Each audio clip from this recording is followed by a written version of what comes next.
இன்றைக்கி நாள் 26 டிசம்பர் 2025. ஒரு குட்டி கதை சொல்கிறேன் கேளுங்க. கரெக்டாக இன்னையிலேருந்து 21 வருஷத்துக்கு முன்னாடி கடற்கரை ஓரமாக ஒரு கிராமத்தில் 5th ஸ்டாண்டர்ட் படிக்கிற ஒரு சின்ன பையன் லைஃப்பில் அந்த வயசுலேயே கண்ணு முன்னாடியே அவன் ஃப்ரெண்டு இறந்து போகிறத பார்க்குறான். அவனோட ரிலேட்டிவ்ஸை இழக்கிறான். ஈவன் அவங்க அப்பா அம்மா தங்கச்சிங்களுக்கெல்லாம் என்னாச்சு, சேஃபாக இருக்காங்களான்னு கூட தெரியாமல், நம்மளை சுற்றி என்ன நடக்குதுன்றதை ப்ராசஸ் பண்ண கூட முடியாமல் அவ்வளோ பயத்தோட கோலி விளாண்டுட்டு இருந்தவங்க கூட சேர்ந்து எங்கே போகிறேன்னே தெரியாமல் ரொம்ப தூரம் ஓடி போகிறான். கிட்டத்தட்ட 3 கிலோமீட்டருக்கு மேலே கடலுக்கு ஆப்போசிட் டைரக்ஷனில் ஓடி வந்த அப்புறம் கூட நம்ம உயிரோட இருப்போமான்னு தெரியாமல் தவிச்சு நின்ன நாள் இன்னைக்கு தான். அந்த பையன் வேற யாரும் இல்லைங்க, நான் தான்.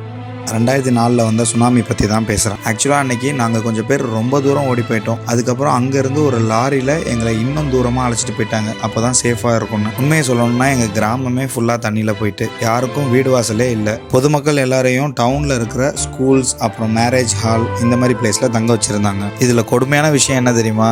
எங்கள் வீட்டை பொறுத்த வரைக்கும் நான் காணா போயிட்டேன், உயிரோடு இருக்கேன்னு கூட தெரியாது. எனக்கும் அவங்க யாரும் இருக்காங்களான்னு தெரியாது. அன்றைக்கி நைட்டு வர அந்த ஃபீலிங்கை என்னால் வேர்ட்ஸை எக்ஸ்பிரஸ் பண்ண முடியல. இப்போ நினைச்சாலும் உடம்புலாம் சிலுக்குது. அப்புறம் யாரோ ஒருத்தர் தான் என்னை கண்டுபிடிச்சி அம்பகத்தூர்ல இருந்து காரைக்காலில் இருக்கிற மேரேஜ் ஹாலுக்கு என்னை கூட்டிட்டு வந்தாங்க. அங்கே என்னோட ஃபேமிலி, அப்பா அம்மா தங்கச்சி தாத்தா பாட்டி எல்லாரும் எனக்கு ஏதோ ஆச்சோன்னு அழுதுகிட்டு இருக்காங்க. தூரத்துல இருந்து அவங்க எல்லாரும் அலறதை பார்த்து நான் அழ ஆரம்பிச்சிட்டேன். நான் அவங்க கிட்ட போற வர அவங்க யாரும் என்னை பார்க்கல. என்னை பார்த்த உடனே பாட்டி வந்து இறுக்கி கட்டி பிடிச்சி அழுதது இப்போ வர என் கண்ணுக்குள்ளே நிற்கிது. இதை மாதிரி நிறைய கண்ணீர், பல ஃபேமிலி பல உயிரை இழந்தனாலும் இன்னைக்கு தான்.